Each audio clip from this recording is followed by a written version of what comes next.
The first thing you need to get a client as a freelancer is a client. Let me explain. Think about it. If you're the client, the best thing for you to be able to trust a freelancer to do a job is for them to have some proof that they can do what they say they can do. Unfortunately, you cannot trust everyone. The best way to build that trust is to have someone vouch for you, like a review or a testimonial. If you can get the testimonial via Upwork, LinkedIn, I know people can also leave testimonials in your profile.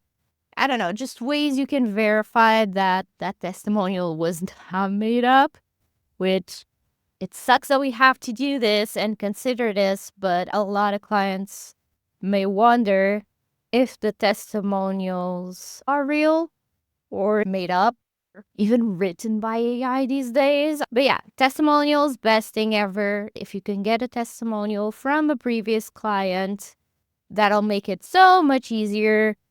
Bonus points if you can get a video testimonial. Those are literally great. I know not every client's going to be up for it, but it doesn't hurt to ask, especially if you liked working with them. There's just something about video that people trust much more. That's why you want to have a client first, either to get a portfolio item or to get a testimonial or both. That would be ideal. By now, you might be wondering, that all makes sense, but how do I get that first client to leave me a testimonial if I don't have a testimonial before that? To get that client that's going to leave me the testimonial, it's kind of the chicken or the egg. So what came first, the client or the testimonial? And that's where beta clients come in. I have done a video all about beta clients. I'll link it in the corner if you want to watch it. But basically, a beta client, it's exactly how it sounds. Like when a software is on beta, it's still kind of in a trial round. Maybe few people have access to it. And that's the same thought process for beta clients. You give them the service for free or at a high discount. Typically, they're getting that discount in exchange for the testimonial. So the amount that they're not paying you, they're paying you with the testimonial just because that's so valuable. And that's the thing. Some people are like, don't do free work because it's unfair. And I get that. But I honestly think if I were to start again right now, I would do a few projects for free just because it's so much easier to get that client, first of all. Like, what does the client have to lose? Literally nothing. Maybe a little bit of time if you suck, but I like to believe you don't. But yeah, trying to put myself in your shoes. If I was starting right now, I would definitely set up a profile on Upwork, maybe a couple profiles on social media. I wouldn't set up everywhere. I would probably save the handle I want on every social media, but I wouldn't focus on everything at once because that's just a recipe for disaster, in my opinion. Create an account on Upwork, maybe create one on Contra. I've been really liking Contra, and I'll have everything linked down below. But yeah, I would first of all get all that set up. At the same time, or even before that, I would make sure to do your research. I know it's the boring step that everyone wants to skip, but it's so important. It doesn't need to be that boring and that deep. You can totally do a lighter research at first and then do something more later, a couple months in. And what I like to do, honestly, I'll put it up on screen. I like to hop on Upwork. I search for the service you want in the job section. Try to see any patterns, any common words that clients use, and understand what types of clients are looking for that service. Are they like physical stores? Are they more e-commerce? Do they offer a product or do they offer a service? What are they all about?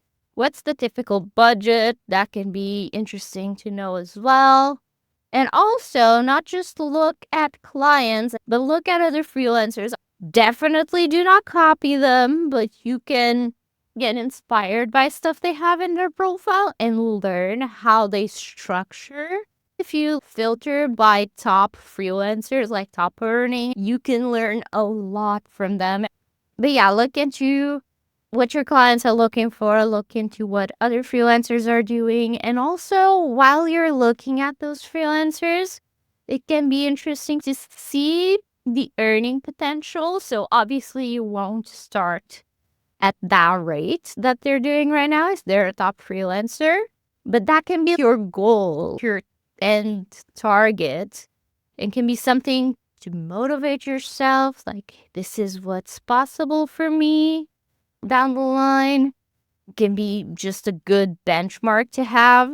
But also, if you look at the section of their upper profile where it has listed their past jobs and see what they are, you can read through those job posts and learn a lot from that. In my opinion, yes, you can take courses online, you can watch videos. By the way, I kind of closed down my course. I just rather to teach you things and not always feel the need to push you towards my course.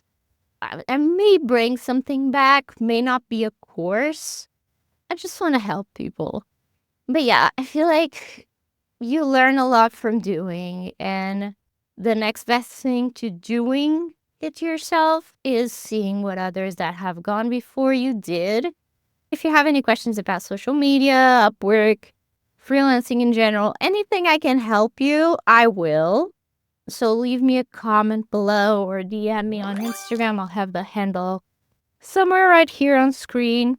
You can look on social media, maybe reach out to a brand that you would like to work with and offer them a free thing. Like, for example, if you do social media, a free audit of their pages, small strategy, just give them something of value for free. I'm assuming if you're looking to do something in freelancing, it's something you're at least a bit passionate about. I would hope you're not doing something just because you see other people make money in it. I mean, making money is important, but it's not everything. But yeah, first thing, just research, set everything up, reach out to people on social media.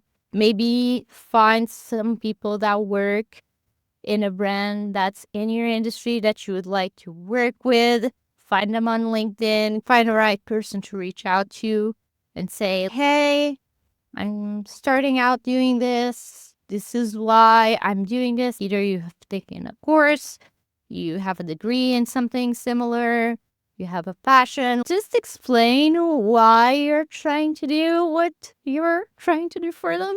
Like, for example, me with social media, always been passionate about creating content. I would edit videos for fun when I was little, of my trips and stuff like that. Maybe you're super passionate about the brand's industry. I would just be honest. Like, you don't need to have everything put together. You don't need to have responses to everything. You just need to want to do it. Obviously, it's not that simple, but it's also not as complicated as we make it out to be. Why are you wanting to offer the service you're wanting to offer? Is it a childhood passion? Is it the type of brand you're looking to work with that you're super passionate about? Let them know that, especially if you're still working a job or you're still in school. You can be more picky because you still have something to support you. So really choose the type of client you would love to work with. But yeah, just define what that is that you want to do, and you don't have to fully niche down, but that can give you a kind of guideline for what brands you can reach out to in the beginning. And really, by doing that and not just reaching out to anyone, you'll be able to make it more personal, explain why them, show them you're not just sending that message to 1,000 different brands, that you customized it for them. I think that's a big thing. If you've seen any of my past videos, you'll know what I'm going to say next. If you can, send them a video. Can be shot with your phone, can be shot with your webcam. Doesn't need to be long. In fact, it shouldn't be long because most people are busy. Make it personal. Explain why you're reaching out. Like, oh, I love cats. I love animals. But yeah, try to get your first client that way. I would say do it for free. If you're not comfortable with that, you can charge a symbolic rate. But get that first client and tell them, hey, my name is Sylvia. I saw you sell cat beds and my fluff balls would love it. I'm just starting out as a social media. I've always been passionate about creating videos with my cats and posting them on my socials.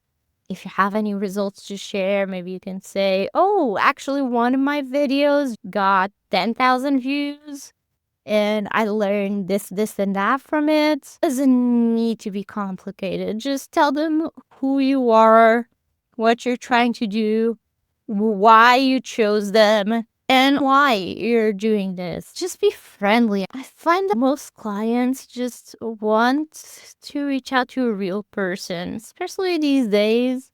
Just be honest and open. I know I'm making it sound easy, but I feel like most of us overcomplicate things. It's really not that deep. I send one sentence proposals all the time. And if I have to guess, those that I try the least are the ones that get the best responses because they are honest and raw. Nobody wants to see the 10th edit of your proposal because at that point, you've taken out all the essence of it, all of what makes you you, because we're always insecure about how we are, how we talk.